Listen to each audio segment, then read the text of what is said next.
What's going on, everybody? My name is Casper Parfums, and welcome to How to Make Perfumes Part 1.1.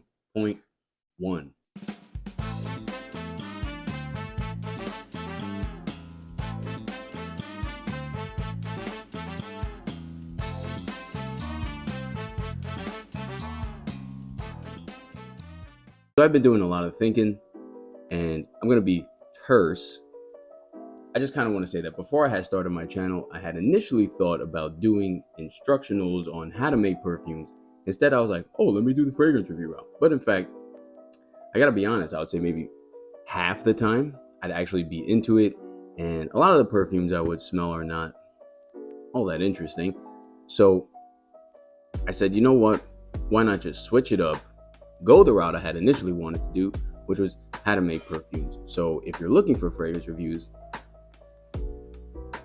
go elsewhere. I'm probably not going to do many fragrance reviews anymore.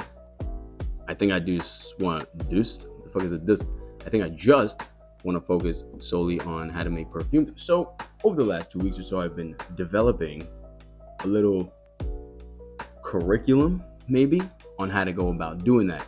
Because I did realize that tons of people do actually want to get into making perfumes, and there really is nowhere to go that is literally starting from the ground up. So what I did was try to make up a little, I guess, format on how to start from literally the bottom and work our way into learning how to make perfumes. And you might not find it super enjoyable because it is just like that foundational groundwork that's going to be required of you to help you blossom later on in your journey. So now we got all that out the way. Wait, I didn't get all of it out the way. Oh my god. Because I just kind of want to point out that there are a lot of people who do offer beginner kits of materials and things like that, but there really is no guidance or direction, or there's nothing that can tell you, like, no, start here and work your way here. So that's exactly what I want to do, and I hope it goes over well. And if not, well, if I can help one person, I think that would be pretty nice. So the way I kind of formatted it was to start with citruses. Well, not all, but most common citruses, and then we're going to work our way into aromatics. We're going to make like a neroli accord. We're going to make a little eau de cologne, and then the aromatics, and then we'll go into like rose and jasmine, and then orange flower, and then iris, and then from there we'll probably move into like different types of woods and things like that. So they're going to be in parts, and each part is going to have little parts, and there'll probably be a great deal of content. And I'm trying to alleviate me from leaving out any information that will be valuable or helpful to you. So that's why it's kind of taking me a little while to upload this. But I think where we're at is a good place to start. So I'm going to post up an image right now. And in this image, you can see on your left-hand side, you have equipment. On the right-hand side, you have materials. So the reason why I chose this is so you have the equipment aspect. So this will help you get through everything. And then the materials to get through part one. This is prior to our aromatics, prior to our rose. And I think at the end of part one, you'll know if you like this or not. Now, I'm trying to be as financially forgiving as possible. So at most, maybe you're looking at like $200 with shipping. So it's not going to break the bank. And if you buy a lot of perfumes, $200 shouldn't be nothing to you. So I'm going to run through everything really quick. So here we have a very cheap scale, like $20, $25. I have a really nice scale, but that motherfucker beep loud as shit. Every button you press, and it's gonna fuck with the content. And again, we want to work together. So therefore, I'm gonna be using a cheap scale with you. Now, when you do buy a scale, make sure it's 100-gram capacity, because if you add a bottle to a 50-gram capacity scale, it's gonna just like take out more than half the capacity, and then to weigh stuff, it's just gonna fucking max out, and then you're screwed. So get 100-gram capacity is gonna be much more beneficial. And make sure it weighs out to 0.001 grams. Now, it's not going to be accurate in that hundreds column, so we're not going to use it. We're only going to go to the tens column because we want to increase as much accuracy as possible, as these scales aren't the most accurate. But it's accurate enough for us to do what we're going to do. And then down the line, if you are really into it, I would invest in a better scale so you can make better perfumes. 3 milliliter scent strip. We use the scale and we work in grams. Now this does milliliters, so you're not going to use this to actually accurately weigh anything. You're going to use this to administer either materials or your ethanol, things like that. yeah, so this is really useful. I checked, it was like 15 bucks for like 300 of them, so that's not bad. Moving on, there's two types of scent strips. You have this guy and you have this guy. We're not using these. These do exactly the same job as this. However, this one is a little bit more versatile. As you can see, that I hope you can see it. There's like a little ridge line down the middle. So when you buy these, I just checked it on Amazon. It was like 15 bucks for like 200. If you do go on Temu or AliExpress, they're fucking way cheaper, but you gotta wait. So whatever. Now, the reason why I think this is good is because you could get ghetto, which is always a good thing. You could cut like a little ½ inch off the top, and you could cut down the middle. Now you have 2 scent strips, right? So you double up, and when it comes time to dilute things like powders, you get to fold it down the middle as such. You get to scoop and dump. So that's our scent strip. Bang. Moving on, we're gonna get 15 ml, 15 milliliter bottles. These are from a company called Vivaplex, which you get on Amazon. I've used them a lot. They're pretty good. They work just fine to me. The only downside to using dropper bottles is that, so we're going to end up diluting everything to 10% in ethanol, and these 15 ml bottles, the seal, not the seal, the seal on here isn't the best, because oxygen is going to get in, ethanol is going to evaporate, and sooner or later your concentration is going to fall out of 10%. So there's going to be less ethanol and technically more of the oil in there. But I would say that probably takes about a month or so to happen, and we're going to be moving through a lot of these materials, so nothing should really go bad. And you're going to smell enough to the point where you'll know as you smell it, oh, if there's an off odor or not. So, but that's further down the line. But definitely get into these because it's just going to make blending easier, smelling easier, a lot of things just easier. Now, as I mentioned, we'll be doing, what the fuck did I say we'll be doing? Oh, so diluting with alcohol. So I have something called SDA40B. What that stands for, especially denatured alcohol. I don't know what 40B stands for. Actually, I think I do. So denatured alcohol contains something called Bitrex. It's like 0.0000 or like 5% or some shit like that. And what Bitrex is a bitterant, so it makes it undrinkable, unpotable, and you get to avoid alcohol tax. Now, the reason why we use that is because it's a high proof. You want to get something that is either 190 proof and up. Now, technically, like what I buy is from a company called Save On Scents. It's $20 for a 32 ounce. That should get you going pretty good. And the hell was I gonna say? God damn it, I fucking lost it. The fuck did I want to say?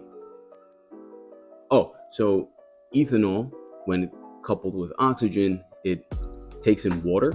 So it says 200 proof. Bullshit. Nothing's 200 proof. It's going to take in water no matter what. And it will usually stabilize at around 95 to 96% ethanol, and the rest will be water. And that's also why on the back of packaging, you'll see something that says water or O or aqua on the back. But you don't really, you don't add water to a perfume. There's already water, and water decreases solubility. It can cause cloudiness in your future formulas. But again, down the line, we're going to go into that because some materials you might use, some naturals that do contain little traces of water, which could cause cloudiness, which will probably end up happening, and we'll see, and then we'll have to filter and do all fun shit like that. Next, I have 10 ml atomizers, regular, like these guys. I should have had everything on my table, but so like just this would be good down the line when we start blending, because whatever you do on strip does not correlate to what is done on skin. I'm sure if you've smelled any perfumes, you know that. So we're going to need atomizers down the line, but at the start, we're probably not going to use any, but I think it'll be good to have.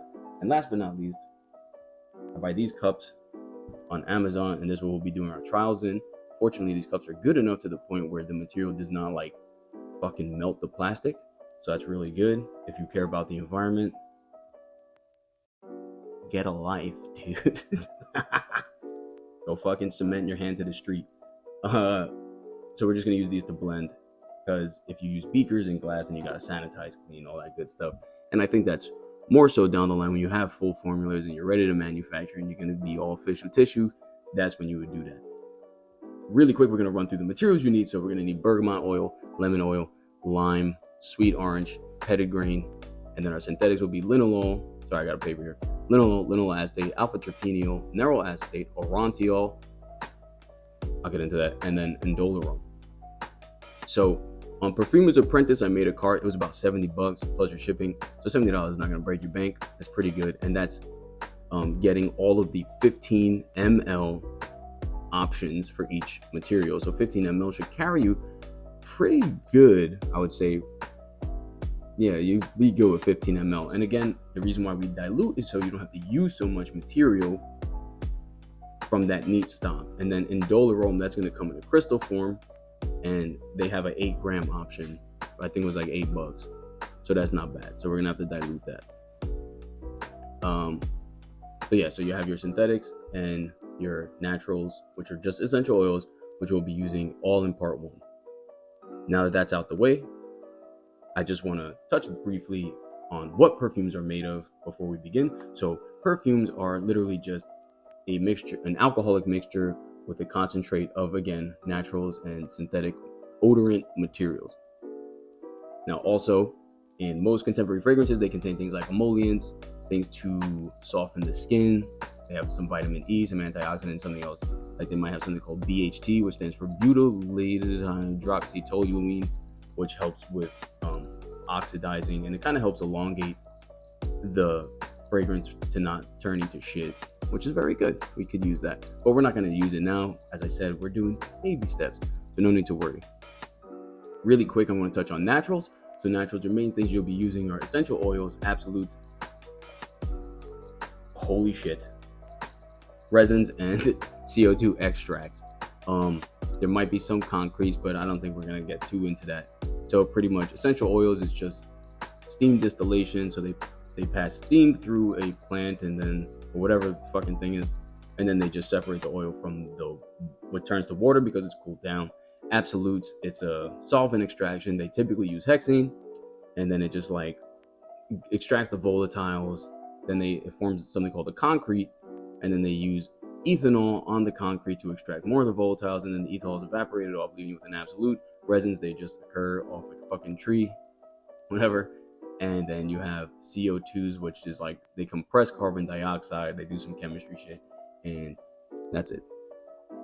So knowing these things is not really all that important realistically, but it will make a difference in regards to certain materials. So some things you might have an essential oil, like, so like, I don't know, galbanum, by example. Galbanum essential oil is going to be different from galbanum resinoid. It's just going to be different. It is what it is. What else? And really quick, before I wrap up this video, I just want to talk about 4 performance components of fragrance. So each and every molecule, each and every natural is going to have these 4 components. It's just going to be to a degree of scale. So how they perform. So first component would be impact. Impact is just literally how fast an odor molecule will hit you in your nose, and your brain fucking registers the smell. All impact is. So it doesn't matter how long it lasts, none of that.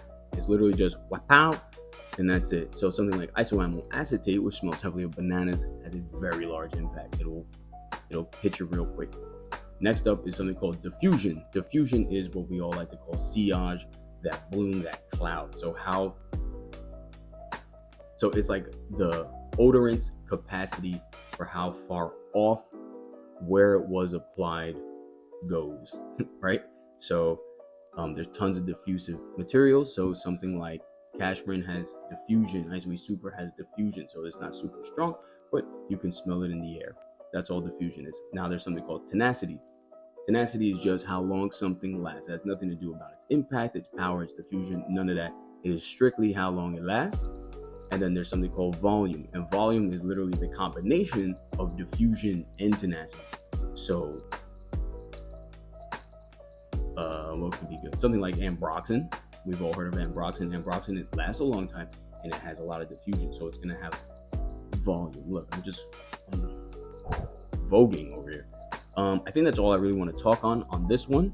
In the next video, we'll be using, I'll show you how to dilute.